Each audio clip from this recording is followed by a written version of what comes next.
Vincennes officials are working on a new budget that is $2 million less than the previous one.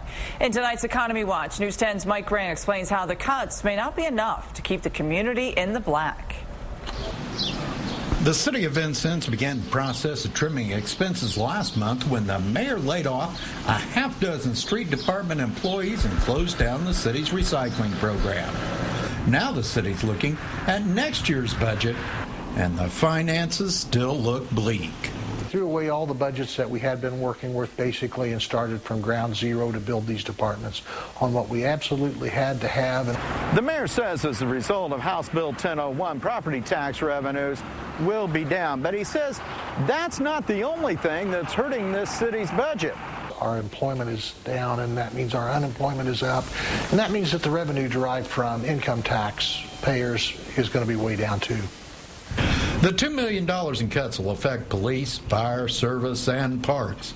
And while no more layoffs are planned, those cuts just might not be enough. We suspect that there's probably going to be a gap, even with this new budget, between the revenue we expect next year and the services that we need to provide. So there are definitely fees that we're going to have to look at. But once again, hopefully these are more in keeping with bringing us to the levels other communities.